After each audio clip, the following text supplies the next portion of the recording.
Assalamu alaikum wa rahmatullah. Dear teachers, you know that at this moment, half-yearly summative assessment is going on according to new curriculum from class 6 to 9.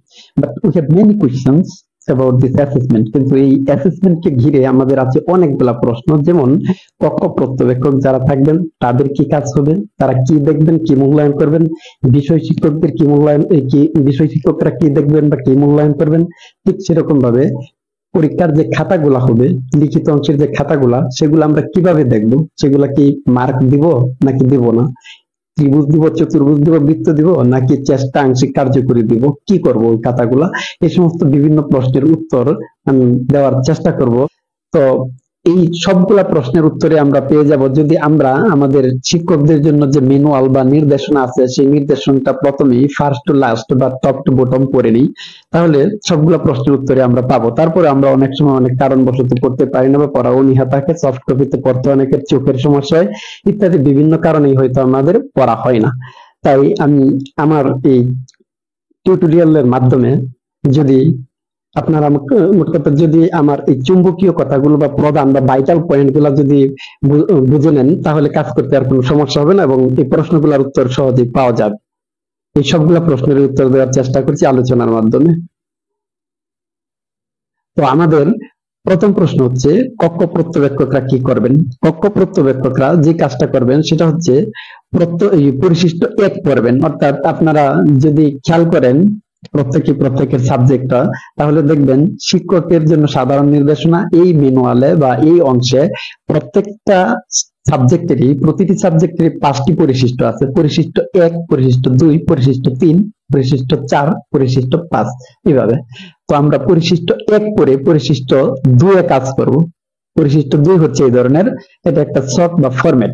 এখানে আমরা record সংরক্ষণ করব শিক্ষার্থীদের। কিসের record? পর্যবেক্ষণ করে যে রেকর্ড পাইলাম সেই রেকর্ড। এটা কারা করবেন?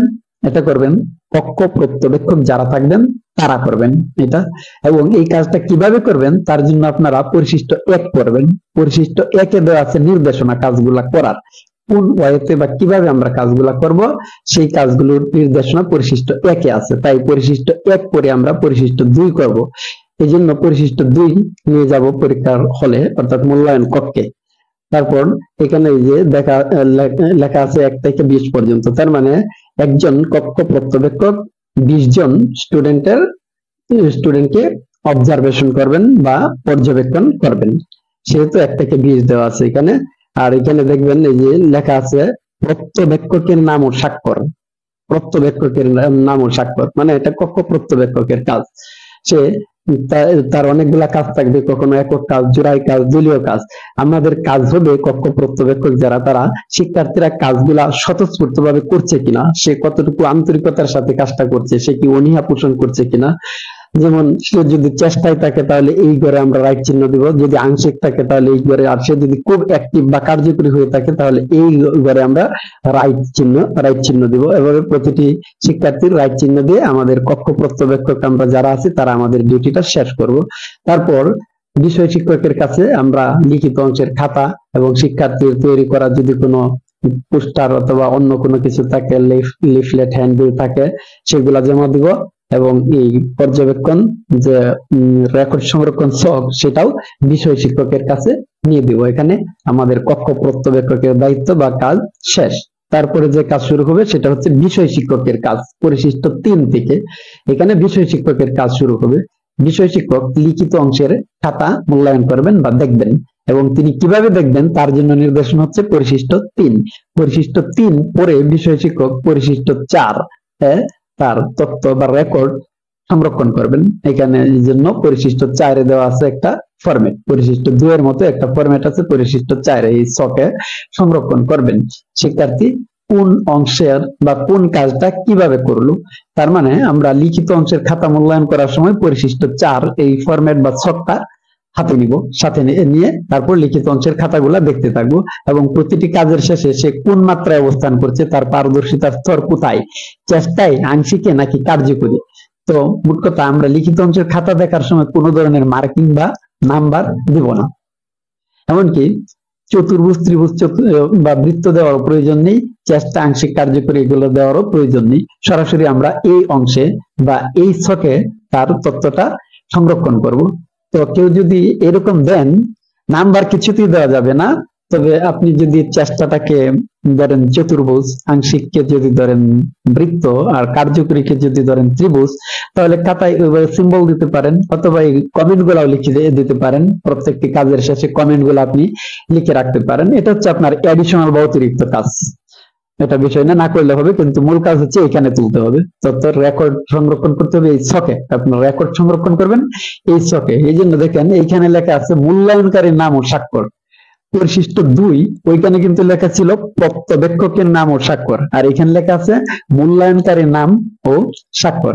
তবে একটা বিষয় এখানে বলে রাখছি, কিছু কিছু বিষয়ের ক্ষেত্রে আমি নিজে লক্ষ্য করেছি, তাদের আপনারা হয়তো অনেক ক্ষেত্রে পাবেন এখানেও পর্যবেক্ষকের নাম ও স্বাক্ষর, অর্থাৎ পরিশিষ্ট 4-এও লেখা আছে পর্যবেক্ষকের নাম ও স্বাক্ষর।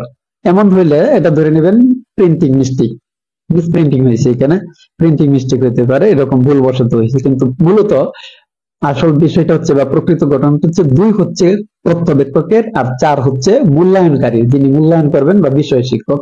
আর 5 এটাও মূল্যায়নকারীর, অর্থাৎ বিষয় শিক্ষক যিনি, তিনি এখানে দুইটার সমন্বয় করতে করে, অর্থাৎ পর্যবেক্ষক রেকর্ড সংরক্ষণ ছক বা পর্যবেক্ষক লাইনে যে ফরম্যাটটা দিবেন, মানে পরিশিষ্ট 2 এবং পরিশিষ্ট 4, এই দুইটা সমন্বয় করে তিনি পরিশিষ্ট 5 ফিল আপ করবেন।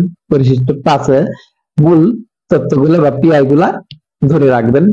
এটা হার্ড কপি। তারপর এখান থেকে সরাসরি আমরা নৈপুণ্য অ্যাপস বা সফট কপিতে এই তথ্যগুলা ইনপুট দেওয়ার মাধ্যমে আমাদের যে ষান্মাসিক সামষ্টিক মূল্যায়নের কার্যক্রম সেটা শেষ হবে যখন আমরা ওইখানে যাব। আমি আপনাদেরকে সরাসরি ওই মিস্টেকটা দেখাচ্ছি। কখনো কখনো এরকম হইতে পারে, যেমন দুইটাই পর্যবেক্ষককারীর নাম ও স্বাক্ষর, অথবা দুইটাই মূল্যায়নকারীর নাম ও স্বাক্ষর, এরকম থাকতে পারে। ওইখানে আপনাদের আরেকটা বিষয় দেখাই, যেমন ধরেন যদি আমরা চলে যাই ইসলাম শিক্ষায়, এখানে দেখেন এই যে দেখেন পরিশিষ্ট 2 পর্যবেক্ষকের নাম ও স্বাক্ষর। আবার পরিশিষ্ট 4 এখানে লেখা আছে পর্যবেক্ষকের নাম ও স্বাক্ষর, মানে প্রিন্টিং মিস্টেক আনডাউটেডলি, নিঃসন্দেহে। আবার আরেকটা দেখাই, জীবন ও জীবিকা যদি যাই, জীবন ও জীবিকা ক্লাস 9-এর, ওইখানে দেখেন ঘটনাটা কি ঘটছে, দুটো মূল্যায়নকারী স্বাক্ষর লিখে রাখছে।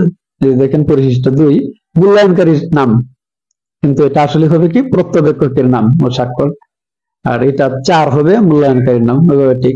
আবার কিছু কিছু ক্ষেত্রে আপনার পিআই এর সংখ্যা বা ডিজিট গুলাও ভুল দেখতে পারেন। সেক্ষেত্রে আপনার ভালো ধারণা থাকলে আপনি বুঝবেন কোনটা মূলত আসলে কি বোঝানো হচ্ছে, গ্রেড বোঝানো হচ্ছে কোন ধরনের, সেগুলা আমরা সহজে ওভারকাম করতে পারবো যদি ভালো ধারণা থাকে। Thank you everybody.